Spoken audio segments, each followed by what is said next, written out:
नमस्कार दोस्तों, बहुत बहुत स्वागत है आपका हमारे चैनल सात्विक इक्विटी में। तो आज हम डिस्कस कर रहे हैं टीडी पावर सिस्टम के बारे में। इसका शॉर्ट एनालिसिस करेंगे, ज़्यादा डिटेल में नहीं करेंगे। कंपनी के सिर्फ और सिर्फ फाइनेंशियल देखेंगे और कंपनी किस हिसाब से ग्रोथ कर रही है उसके बारे में डिस्कस करेंगे। तो सबसे पहले आप देखो कि कंपनी का मार्केट कैप कितना है। तो 8000 करोड़ का मार्केट कैप है, मतलब ये अभी छोटी कंपनी है। स्टॉक का पी चल रहा है 46 का और इंडस्ट्री पी कितने का है, 55 का है।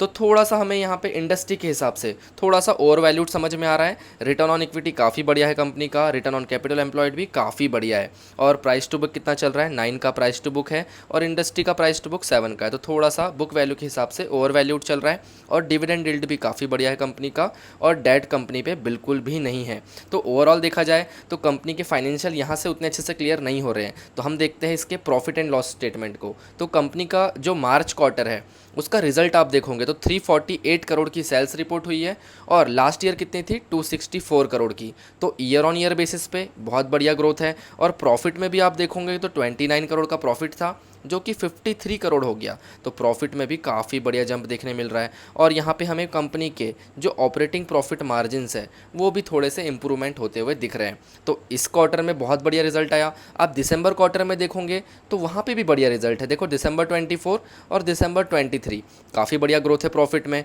और यहाँ पे सेल्स में, और यहाँ प्रॉफिट में भी काफ़ी बढ़िया ग्रोथ देखने मिली। आप सितंबर 24 का भी देखोगे तो 306 करोड़ और यहाँ पे 274 करोड़, और प्रॉफिट में भी देखोगे तो 33 करोड़ का प्रॉफिट था जो कि 41 करोड़ हो गया। तो लास्ट तीन क्वार्टर से ईयर ऑन ईयर बेसिस पे कंपनी काफ़ी बढ़िया ग्रोथ कर रही है और इसका रिफ्लेक्शन जो है शेयर प्राइस में क्लियर दिखता है। कंपनी का जो शेयर प्राइस है लास्ट 2 से 3 सालों में काफ़ी बढ़िया तरीके से ग्रोथ किया है, बहुत बढ़िया तरीके से ग्रोथ किया है। आप यहाँ पे ईयर वाइज डेटा भी देखोगे तो कंपनी का सेल्स जो है 21 में कितना था, 594 करोड़, फिर 700 के आसपास पहुंच गया, फिर 900 के आसपास, फिर 1000 करोड़, फिर 1200 करोड़।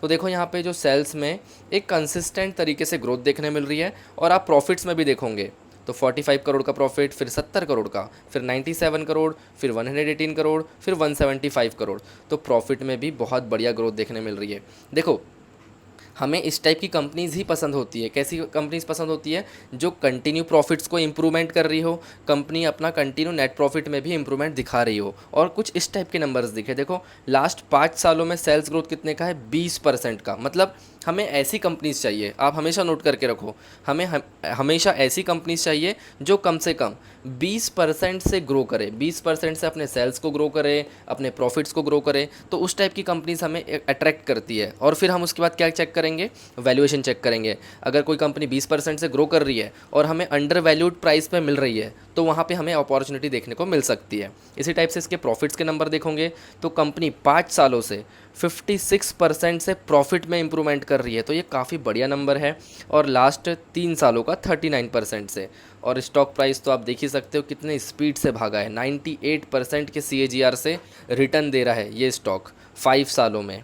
तो बहुत बढ़िया ग्रोथ है प्रॉफिट में और कंपनी के शेयर प्राइस में भी। और रिटर्न ऑन इक्विटी भी थोड़ा थोड़ा इंप्रूवमेंट होते हुए हमें दिख रहा है। लास्ट 5 सालों का 17% है, लास्ट 3 सालों का 19% और लास्ट ईयर का कितना है, 22%। तो return on equity continue improve हो रहा है। अब यहाँ बैलेंस शीट में थोड़ी सी नज़र मार लेते हैं तो कंपनी के जो रिज़र्व है कंटिन्यू बढ़ते जा रहे हैं। 500 करोड़, फिर 573 करोड़, 600 करोड़, 800 करोड़। तो रिज़र्व कंटिन्यू बढ़ा रही है। और कंपनी के पास कोई ज़्यादा बोरोविंग नहीं है, सिर्फ और सिर्फ 12 करोड़ का बोरोविंग दिख रहा है अभी यहाँ पे, जो कि कोई बड़ी बात नहीं है कंपनी के लिए। और कंपनी अपने फिक्स असेट्स कंटिन्यू बढ़ा रही है। यहाँ पे देखो आप 166 करोड़, 163, 186, 207। तो कंपनी के फिक्स एसेट्स बढ़ते जा रहे हैं और अदर एसेट्स भी यहाँ पे हमें इंप्रूवमेंट दिख रहा है। अब यहाँ देख लो शेयर होल्डिंग पैटर्न। तो प्रमोटर के पास 33% स्टेक है और प्रमोटर का स्टेक काफ़ी ज़्यादा कम हुआ है। बट FIIs आप देखो, FIIs कितने परसेंट का स्टेक होल्ड कर रहे हैं, 19% का। मतलब ऑलमोस्ट कितने परसेंट का, 20% का। और इस 20% के स्टेक में काफ़ी बड़े बड़े नाम आपको देखने मिलेंगे। यहाँ देखो गोल्डमैन सैक्स का भी एक स्टेक है, यहाँ बैंक ऑफ जापान का भी एक स्टेक्स है। तो काफ़ी बड़े बड़े नाम है मतलब FIS के फॉर्म में, और उन्होंने इस कंपनीज़ में यहाँ पे अच्छा खासा इन्वेस्टमेंट किया हुआ है। अब DIIs के पास देखोगे तो DIIs के पास कितना स्टेक है, 25% का, 25% का स्टेक है। और DIIs के भी आप नाम देखोगे तो सारे बड़े बड़े नाम हैं।